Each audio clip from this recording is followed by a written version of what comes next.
This program is brought to you in part by SalCal Real Estate Connections. Yes, welcome back to Klingberg at Cars and Coffee, show number 2. And believe me, you are in for a treat today, as this very rare Indiana truck, as you could see, is just absolutely gorgeous. Yes, we have Greg McKenzie with this absolutely interesting 1917 Indiana. I've never heard of that. You got to tell me about this truck. Well, it was a farm truck when I got it. It was made in Marion, Indiana in 1917. They made this model 2 years, 1917 and 1918. They don't really know how many were made in 1918, but in 17 there were 385 made.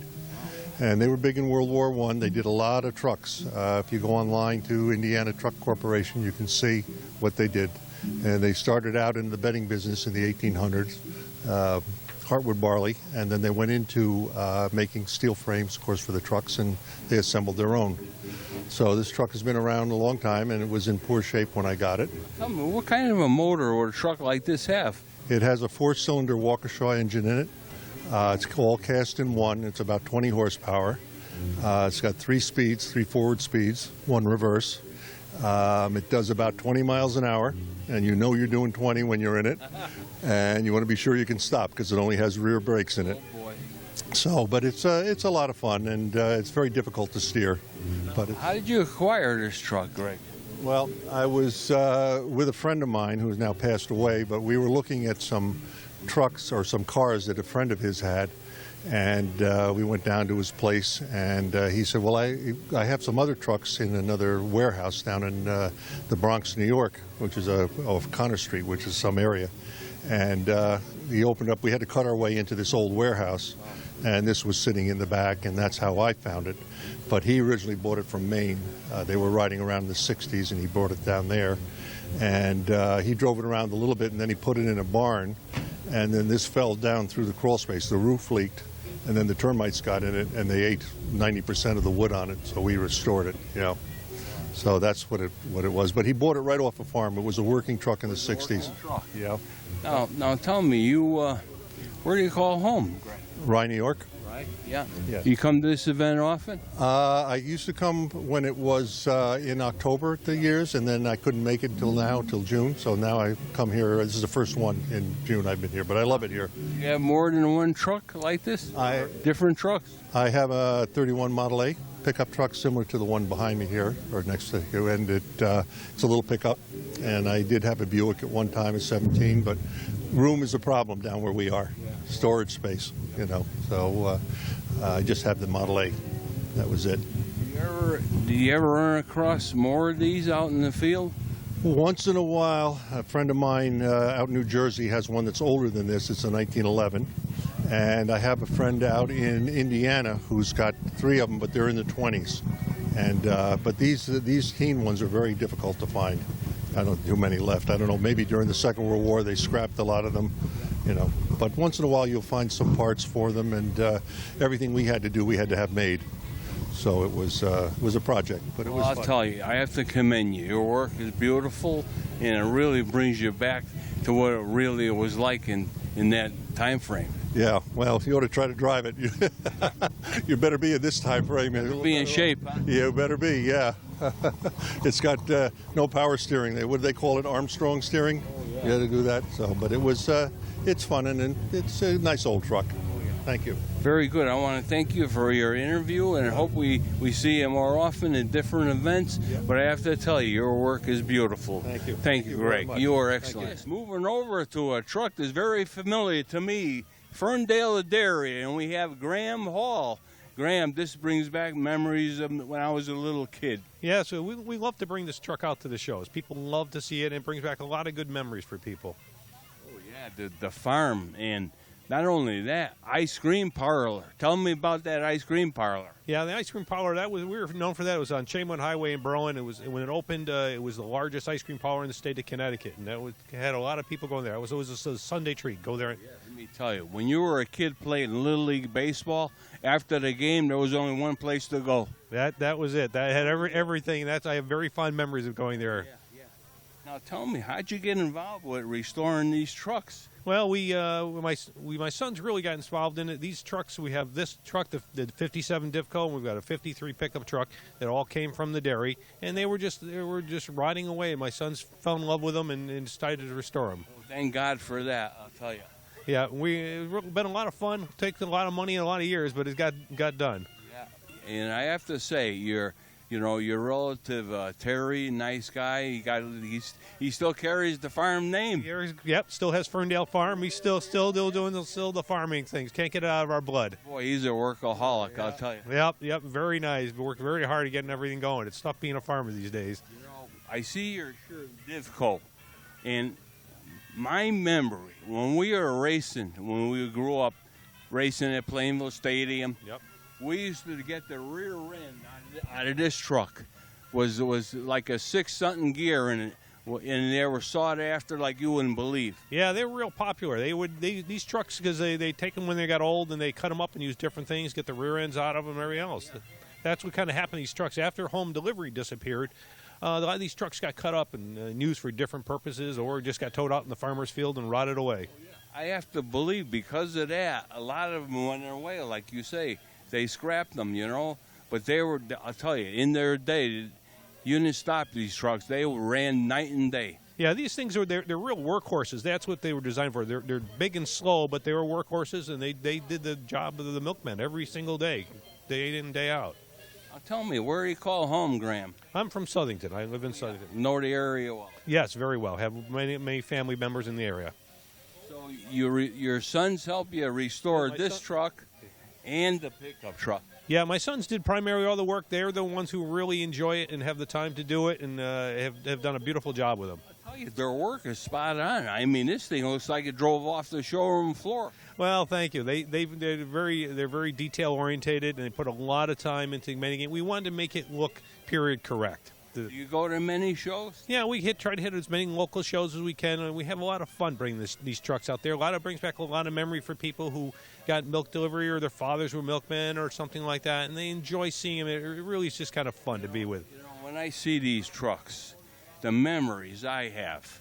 My father used to get mad. He used to say, "Who took all the cream off the top of the milk bottle?" Yeah, that's how everybody said, "Who fought for the cream on there?" And it's a lot of fun. It's just a lot of fun to see it. It's a different world. It was, in how home delivery, it's all gone away. It's a completely different world. These vehicles really did disappear in the early '70s. They all kind of disappeared, and so it's good to see one back on the road again. Yeah. Well, I know you got another vehicle here, a pickup truck, and we're going to move over and kind of talk about that for a little bit. We're going to take a little quick break and move over to that one. Yes, seeing this Ferndale truck brought back a lot of memories, and boy, let me tell you, in the day, the ice cream there was just out of this world. And yes, Graham, we moved over to the second vehicle here, a pickup truck. I believe it's a Chevy or a GMC, and it's a 5-window. This truck is very rare. Yeah, this is a 53 3/4 ton, which was the workhorse. Most common ones you see are the half ton, which were the family vehicles. This is the 3/4 ton, so it's a little bigger, little heavier truck. This was the mechanic's truck at the dairy. It was the mechanic's truck. Yes, it was a mechanic's truck, and what happened was as it got older, the mechanic gave it up. It went to my father, who was the owner. So the owner gets to drive the old truck, and he drove this for many years until we finally went out of business, and then it sat in my family's driveway for several years. So my mother got mad. My father says, "Get it out of here." Went to my grandfather's farm, which later became my brother's farm. And then about 10 years ago, my sons found it there, fell in love with it, and restored it. Oh, thank God. I'll tell you. I mean, their work is spot on. I can't get over. These two trucks look like you drove off the showroom floor. Well, they like to do detail work. It was it's a labor of love. It wasn't about the money. It wasn't about it was a labor of love, and this is part of our family history, and they just really enjoy it. Well, let me tell you, the Hall history in Berlin is very special. I remember Ernie. I remember the two boys going to the ice cream parlor. I mean, it was like a highlight of the day when you went to the ice cream parlor. Let me tell you. Yeah, we have a lot of family history, and we're really proud of it. We still try to carry it on when we have family members left and enjoy that. Berlin's been very good to us over the years. Yeah. And I got to ask you, Blue Flame special? Yeah, it's a 235 in there. 35. Yeah, it was a 216. We updated it to a 235, and it's kind of a unique vehicle. The front bumper, it's not a stock front bumper. What it is the mechanic took the front bumper off. He took two bumpers from milk trucks, two difficult bumpers, welded them together, and put them on there so when the milk trucks were stuck in the snow, he could get behind them and give them a push. Yeah. So it's kind of a unique, special vehicle. I mean, when you think about it, it was so busy back then. Mechanic was a must. You had to have somebody. Yeah, so we had a very good mechanic, Jimmy Kinch, who was in charge of our fleets, who took care of all of them, and he did a great job. But you can see the work he did on them, and we still try to keep some of the same work there. Now tell me, are you retired, Graham? No, I'm not retired. I still have to work a few more years. But what do you do for a living? I sell building equipment and supplies. Yeah. Were you ever in the farming business yourself? No, I wasn't. I was a little young. I was young when the dairy burned down in 1969. I was just in grade school, but I happened to see it actually burned down on Good Friday, 1969, and I actually happened to be up there in that area, and I saw the dairy burn, and that essentially put us out of business. My father tried to keep going for a little while longer, but it was just not worth it to try to recoup it. Very tough business, let me tell you. Yeah, there's not a lot of money in farming, and the dairy business has completely changed. Yeah, and we have to give Terry a lot of credit to carry on, and even with the farm name, I mean, it's like when I go by there, the memories go through my head. You know what I mean? Yes, he's done very well in keeping the family name out there and active. It's very nice. Now, your two sons, I want you to mention them because, boy, let me tell you, their work is spot on. Yes, my sons Matthew and Jeremy Hall. They do this work, and this is strictly a hobby for them. They're not body men. They have no formal training. What happened was they wanted to learn how to do this stuff, so they're both in the IT field. So they started reading about how to do things, and that's how they did it. It wasn't went to school for it. They just started reading about it. They need to learn to weld, so they bought a welder and learned to weld. They need to paint. They learned how to paint. So just as things went on, it was a learning curve, but you can do it. You can do it if you just have the time and patience. Yeah, I could see it being a hobby for somebody, but their work is special. You tell them that I said, and we go to car shows all the time. Let me tell you, their work is special. Well, thank you. I said it's a labor of love. These are strictly labor. These aren't done to sell them or do anything else. They'll probably never leave the family. This is strictly for a labor of love, and we enjoy having them. Well, we're certainly glad that you do this, and I hope to run into you at some other shows. And I want to thank you, Graham. Talking to you brought me back. I was a little kid. Thank you. It's been very enjoyable, and I appreciate you seeing the vehicles. Thank you, buddy. You are excellent. Thank you. And yes, Graham's sons certainly did an excellent job on his truck, as you could see, just like the day. And yes, moving over a truck, we have Al Eaton in this 1930 Model A. Tell me, Al, what can you tell me about this thing? I bought it 6 years ago. It was in a barn in Franklin, Connecticut. I've had the engine rebuilt. Other than that, I haven't done anything to it, just drive it. Yeah, you go to many shows? Not a lot of shows. I belong to a Model A club, and we tour a lot. Tour, yeah. No. Did you own one of these a long time ago, or no? No, I own another one, a four-door sedan that I've owned for 10 years. That's what I mean. What attracted you to get something like this? I've always been into cars, but I was into street rods before this, and they cost a lot of money, and these don't. These don't, and they're more fun.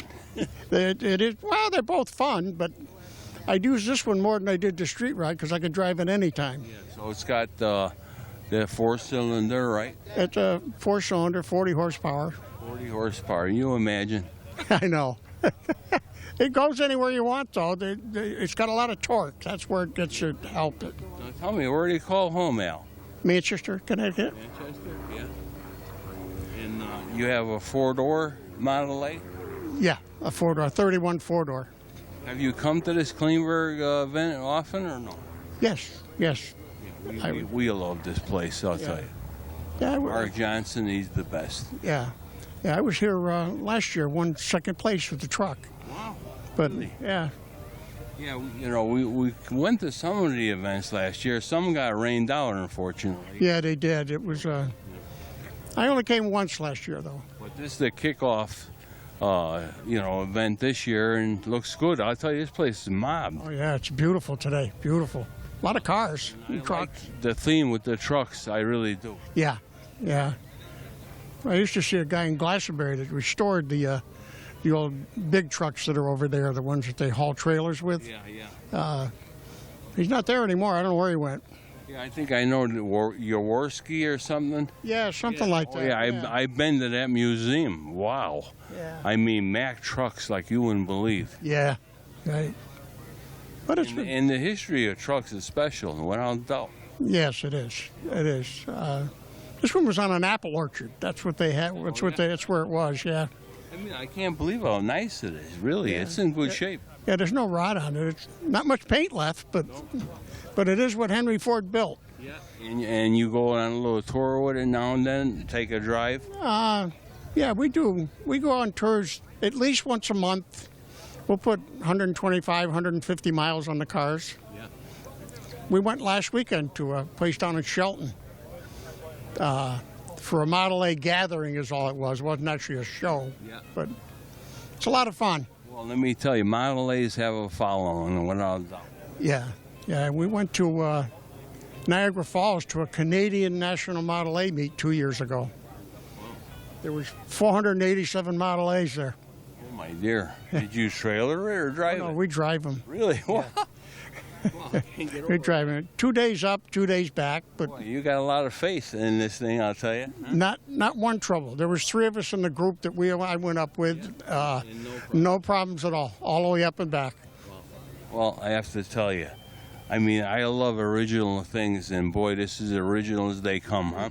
Yeah, it sure is. It sure is. I want to thank you for having a word with us. I'm sure you're going to do well here today, and I hope I run into you down the road. Yeah, You were that's all. excellent, Al. Thank you. Thank you. Take care, buddy. You too.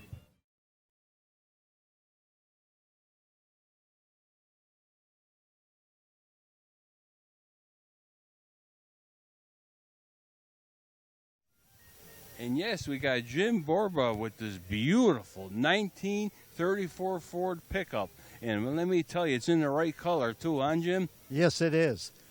Henry wanted any color for a commercial car as long as the sheet metal was black, and the red truck fit in with paint that year in '34. Wow, I'm going to tell you, the thing is absolutely gorgeous. And the V8 motor in this thing, boy, I bet you motors were pretty good. Yes, it is. It's the original flathead V8, 85 horsepower, but it's been rebuilt. Yeah. The original engine had poured babbited bearings, and if you do a motor job, you'll go to the inserts. When I was a kid, growing up with Model A's, I could still remember scraping them bearings. Yes. Yeah. Well, it was a good engine, except it was tired. Yeah, so you rebuilt it? Rebuilt it, yes. Now, where do you call home? Prospect, Connecticut, just the other side of Cheshire. It's farm country, huh? Yes. Yep. You're right at home there, or what? Yeah, I lived most of my adult life in Prospect, Connecticut, yes. Now, do you have any other vehicles beside this truck? Well, I've got a Mercury van. They don't make Mercuries anymore. And my son has a 66 GTO Pontiac convertible. So cars are kind of stuck in the family. Oh, yeah, muscle car era, right? Yes. That's what I grew up in. Yes. It's I'll a tell you. beautiful day out here today. I'll tell you, the theme today with these trucks, to me, is special. I love the trucks. Yeah, well, it was postponed from bad weather last year. So this first event is featuring trucks. So you've been here before? Yes. This is a good venue, Yes. Yeah. Mark Johnson does absolutely beautiful work. and it's for a good cause. Absolutely. So how long did it take you to restore this truck? Well, I was working at the time and felt that this should be a retirement project but you have more time to work on it when you are working yourself, because you're more efficient. But it took over 5 years into 7 years before it was on the road again. Now, do you have a family member who gives you a hand? Yes, I have 2 sons and an older daughter, and James is over there who helped me keep it as good a condition that it is in. Well, you know, someday it's going to be his. You know that, right? He likes GTOs, Pontiacs. I don't know. That's. He'll start recognizing the real old cars like us, our fossils, I like to hope call it. Yes, very good. Oh, yeah. Thank you for your time taking. Let me. everybody know what's out We here. love being here, and this event is special, believe me. Very good. Yeah, thank you, and thanks for coming. Well, we want to thank you for your interview. You're excellent, Jim, and we hope to see it down the road as more shows. Right. Thank you a lot, buddy. Very good. Yes, we got Bill Stanley with this beautiful 1937 Terraplane, and I have to tell you, Bill, I never see these vehicles. Tell me about this car. Well, you're right. You'll never see another one. They're very, very rare. Saw one of these when I was a teenager at a car show. I said, someday I'm going to have one. Fell in love, right? Oh, you look at it, it's beautiful. Yeah. So I looked, and about 25, 30 years later, I found one in Hemmings in a tiny little ad, and I called the guy up, and it was in Ohio, so I went out and looked at it, and here it is. Wow. And the fellow that restored this took it down to the frame, powder-coated the frame, and just came right up. Did it. Everything is just beautiful. He did a fabulous job. Now tell me, where do you call home? I live in Cheshire. Oh, Cheshire, wow. Do you come to this event often? I do. I've worked with the Klingberg folks for a long time on these shows. It's a great organization. Oh, yeah. Mark Johnson, the best, let me tell you. Yep. Now, tell me something about the motor in this thing. It's a flathead 6-cylinder, pretty standard for the era that this car was made. And it runs great, a lot of torque, not a lot of speed. About 45 miles an hour, it gets pretty unhappy. Yeah. But it's great at low speeds. So, in the beginning, these cars started out a regular car, and then they made them into a pickup. Well, I think what they did was they used sort of if you look at this, it's sort of the front of a Terraplane car, and then they put a pickup on the back. But it really is a pickup. It's a 3/4 ton rated pickup. It's got springs that are that thick in the back, so it rides like a 3/4 ton pickup. Oh, yeah? Believe me. Oh yeah. And you'll know that. You bounce around pretty good when there's nothing in it. Yeah. Do you go to many car shows during the year? I do. I try to go to quite a few. I come to all the Klingberg shows for sure, and then there's other ones around. So I enjoy taking my cars out to the shows. You drive them much on the road? Oh yeah, I try and when the weather's good, I try and drive them as much as I can. Yeah, I have to say this car is gorgeous. I mean, I have to commend, and you keep it beautiful too. Yeah, it's not a car I drive a lot for distance because it is a rigid suspension with the 3/4 ton, but it is. I take it out to a few shows. Yes, Do definitely. you ever run across shows that have these vehicles only, or no? No. Well, there's a Hudson club, and they do have a show. They usually meet somewhere in the Midwest. I've never gone out to it. Never went out to it yet, huh? No.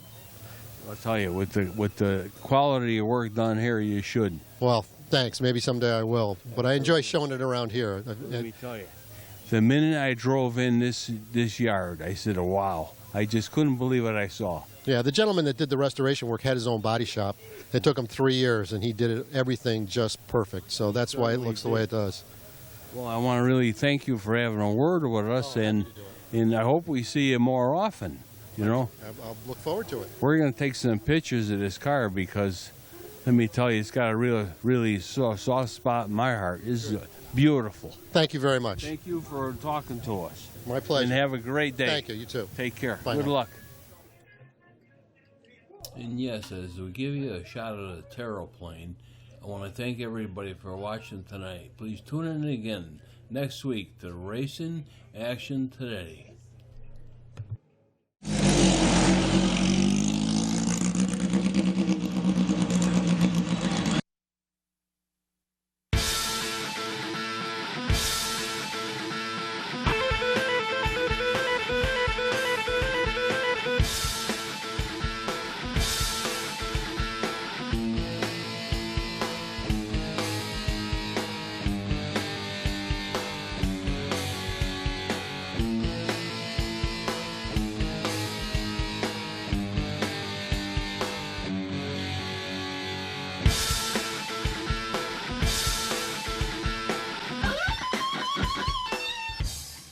This program is brought to you in part by SalCal Real Estate Connections.